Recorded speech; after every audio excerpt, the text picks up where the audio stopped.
Good morning, students. Today we are going to start chapter 18, Democracy and Equality. Democracy and equality, it means Loktantra and equality Samanta. On 15 August 1947, India became an independent country and ended the foreign domination of nearly 200 years. कहते 15 अगस्त 1947 को हमारा देश जो है वो भारत आज़ाद हुआ और यहाँ से जो विदेशी हुकूमत थी जिसने कि लगभग 200 साल तक हमारे यहाँ पर राज किया, उसकी जो है वो रूल ख़त्म हुआ. There was an urgent need to frame our own constitution to strengthen our newly won freedom. और कहता है अब इसके लिए बहुत ज़रूरी था कि हम अपना एक संविधान बनाएं और अपने जो हमें आज़ादी मिली है उसको जो है वो अपनी पावर दें, उसको स्ट्रेंथन करें. और what is the meaning of constitution? एक ऐसा डॉक्यूमेंट कहते हैं जिसमें कि हमारा सारे रूल्स, जो फ्रेमवर्क होगा, जिसमें कि पॉलिटिकल स्ट्रक्चर होगा और गवर्नमेंट की क्या क्या पावर्स हैं, क्या उनकी ड्यूटीज़ हैं, उसको जो है वो फ्रेम किया जाएगा. Hence, a constitution was framed for free India. The preamble and introduction to the Indian constitution starts with the words. और कहते हैं उसी के साथ कहते हैं हमारा संविधान जो है वो आज़ाद भारत का फ्रेम किया गया और उसमें प्रियम्बल्स मीन्स क्या होता है, जो हमारे कॉन्स्टिट्यूशन की इंट्रोडक्शन है, कहते हैं उसको जो इंट्रोडक्शन दी गई और कहते हैं उसके अकॉर्डिंग कहते हैं इस हमारे संविधान को जो है वो बनाया गया with the preambles. The Constitution of India came into effect on 26 January 1950. और कहते हैं जो हमारा संविधान बना वो 26 जनवरी 1950 को बना और जिसमें कहते हैं कि ये वहाँ पर गारंटी दी गई कि equality to all citizens and thus establish a rule of non discrimination by the state in every spheres. और कहते हैं जिसमें कि ये बताया गया कि सबको समानता का अधिकार दिया गया कि हमारा कोई भी स्टेट जो है किसी के बेस पर जो है वो कोई डिस्क्रिमिनेशन नहीं कर सकता. और हमारा संविधान our constitution ensure that the state treats all the citizens equally and allow equality of status and opportunity to all.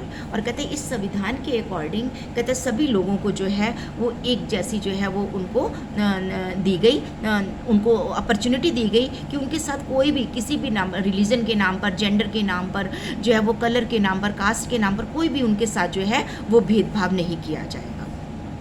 Now, a constitution is a set of regulations that a set of people have made and agreed upon. It is often a written document. It lays down powers and function of the government.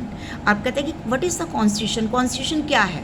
कहते हैं हमारे constitution के according कहते हैं कि क्या है कि ये एक ऐसा हमारा डॉक्यूमेंट है जिसमें कि हमारे सारे रूल्स एंड रेगुलेशन है और जिसको कि कहते हैं कि सभी को जो है वो एक रिटन डॉक्यूमेंट है और इसमें जो है गवर्नमेंट की सारी पावर्स और उसके फंक्शंस जो हैं वो मेंशन किए हुए हैं. और इसके अलावा कहते हैं centuries of the subjection, casteism, poverty and illiteracy have weaken the Indian society. कहते हैं ये सारी चीज़ें जो है हमारी कहते हैं हमारी जाति प्रथा है या कहते हैं कि हमारा जो गरीबी है या जो हमारी अनपढ़ता है, कहते हैं ये सारी चीज़ें हमारी जो है वो उसको भारतीय समाज को जो है वो कमज़ोर बनाती हैं. लेकिन जो हमारे कॉन्स्टिट्यूशन फ्रेमर्स थे, जो हमारे संविधान को बनाने वाले थे, कहते हैं उन्होंने इन सब चीज़ों को जो है वो यहाँ से इसको ख़त्म करना चाहा और उन्होंने कहा कि that the discrimination that had divided the Indian society on the lines of religion, caste, economic status by ensuring the upliftment of all, especially all those who had been exploited.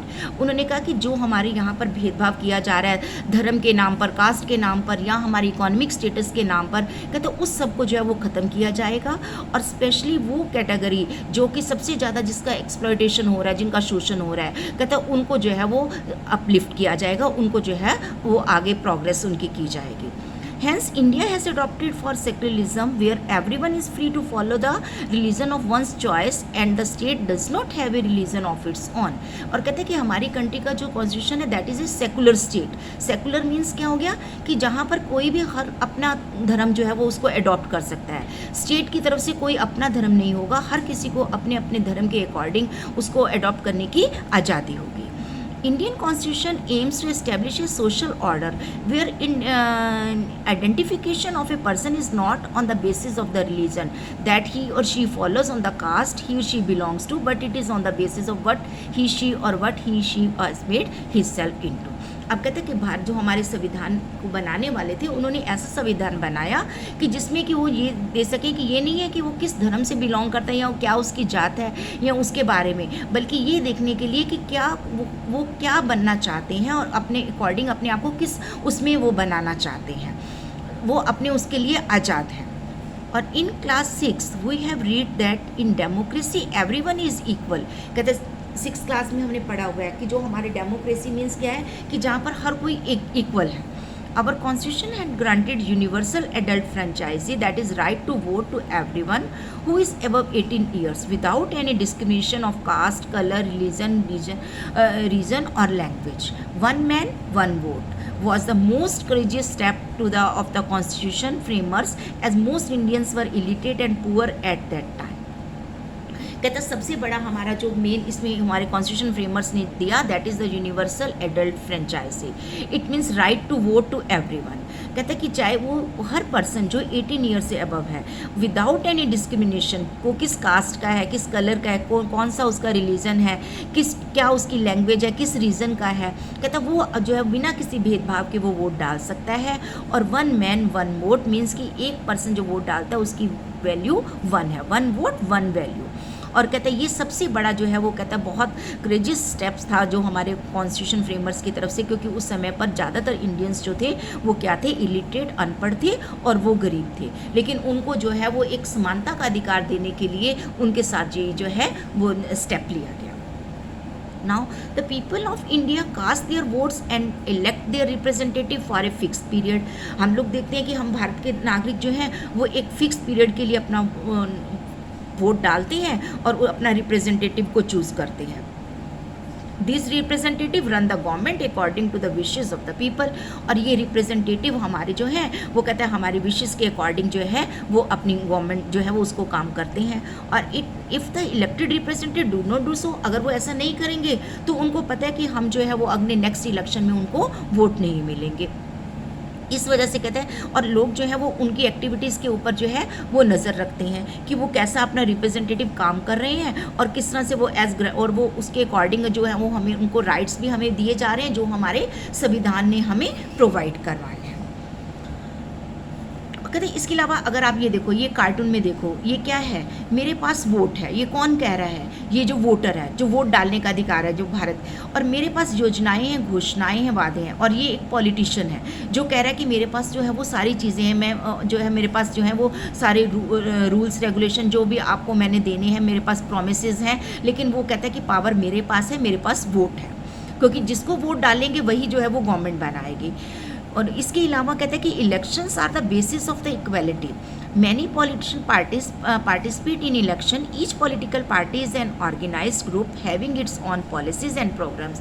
हम देखते हैं कि हमारे यहाँ पर बहुत सी पॉलिटिकल पार्टीज़ हैं और हर पॉलिटिकल पार्टी का अपना एक जो है वो उनकी जो है वो पॉलिसीज़ होती हैं, प्रोग्राम्स होते हैं, और वो उसी के बेस पर जो है वो अपने इलेक्शन जो है वो लड़ते हैं। और इसके अलावा कहते हैं कि क्या है कि बहुत से कहते हैं कि उनके जो प्रोग्राम्स जो होते हैं, general public is familiar with independent candidates. कहते हैं कि वो और कुछ ऐसी पॉलिटिकल पार्टीज होती हैं जो इंडिपेंडेंट होती हैं। इंडिपेंडेंट जो वो किसी भी पॉलिटिकल पार्टी से नहीं बिलोंग करते, वो बिल्कुल आज़ाद होते हैं और वो कहते हैं वो अपने हिसाब से कैंपेन करते हैं, लेकिन उनके लिए इतना आसान काम नहीं होता इंडिपेंडेंट इलेक्शन कैंडिडेट के लिए इलेक्शन को लड़ना, क्योंकि पार्टी के अपने रूल्स रेगुलेशन होते हैं, वो लोग जो है वो पार्टी के नाम पर वोट करते हैं। लेकिन जो हमारे इंडिपेंडेंट कैंडिडेट्स होते हैं कहते हैं उनको काफ़ी लेबर करनी पड़ती है क्योंकि वो किसी पॉलिटिकल पार्टी से बिलोंग नहीं करते हैं। अगर हम इंडिया की बात करें तो in India the multi party system, the party or a combination of parties that gets the majority forms the government. अब कहते हैं कि यहाँ पर एक नहीं बहुत सारी पार्टीज़ होती हैं और कई बार क्या होता है कि एक पार्टी को मेजोरिटी नहीं मिलती तो बहुत सी पार्टीज़ मिलकर अपनी गवर्नमेंट बनाती हैं। The elected leader of the party or a person whom the combination of party supports become the prime minister, or a party or combination of parties that fails to get majority of seats in the election perform the role of the opposition. अब कहते हैं कि जो तो party जो majority में आती है वो जीत जाती है, वो हमारी रूलिंग पार्टी बन जाती है और उसका जो लीडर होता है वो हमारा प्राइम मिनिस्टर बन जाता है।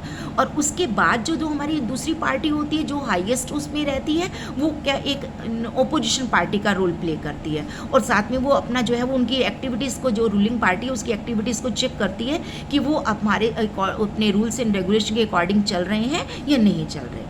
लेकिन कहते हैं कि बिफोर इंडिपेंडेंस, अगर आज़ादी से पहले की हम बात करें तो हमारा जो सोसाइटी था, कहते हैं कि उसमें some section of our society suffered from economic and social backwardness. कहते हैं वो हमारी सोसाइटी जो है वो उसमें कुछ ऐसे वर्ग थे जो कि काफ़ी पिछड़े हुए थे। अब कहते हैं कि हमारे संविधान ने जो है वो फ्री इंडिया के उनको प्रोविज़न दी ताकि उनकी लाइफ, वो भी अपनी एक डिग्निटी और अपनी इक्वलिटी की लाइफ जो है स्पेंड कर सकें। तो उसके लिए हमारी गवर्नमेंट ने उनके लिए कुछ प्रोविज़न्स रखे ताकि है उनको उस कैटेगरी को भी हम जो है अपने जो है वो बराबर के हिस्से बराबर तक ला सकें। अब उसके according, as you know, the preamble grants us the equality of status and opportunity. Our constitution also give us right to equality. The main provision of this right are, कहते हैं हमारे संविधान ने सबसे पहले हमें राइट टू इक्वलिटी दिया कि हम सब जो है वो एक समान हैं। अब उसमें हमारे कुछ प्रोविजंस दिए हैं। All citizens are equal before the law. Law के सामने सारे सिटीजन्स जो हैं वो उसके सामने सब समान हैं और किसी भी discrimination on the basis of religion, caste, gender और place of birth is prohibited. कहते हैं किसी कोई भेदभाव धर्म के नाम पर, कास्ट के नाम पर, जेंडर के नाम पर, प्लेस के नाम पर वो प्रोहिबिटेड है, मीन्स उसके ऊपर मनाही है। Everyone is entitled to equal opportunity in all walks of life. कहता है कि हर कोई व्यक्ति जो है उसके पास एक जैसे अपॉर्चुनिटीज़ हैं अपनी लाइफ को स्पेंड करने के लिए। और the law gives equal protection to all, और हमारा जो लॉ है, कानून है, वो सबको एक जैसी सुरक्षा प्रदान करता है। तो but does everyone enjoy equality in all spheres of life after nearly 70 years of independence. कहता है लेकिन अगर हम देखें क्या कि हमारे आज़ादी को ऑलमोस्ट जो है वो 74 ईयर्स हो चुके हैं, लेकिन फिर भी हमारा आंसर आता है नो, अभी भी हमारी सोसाइटी में जो है इक्वलिटी नहीं है।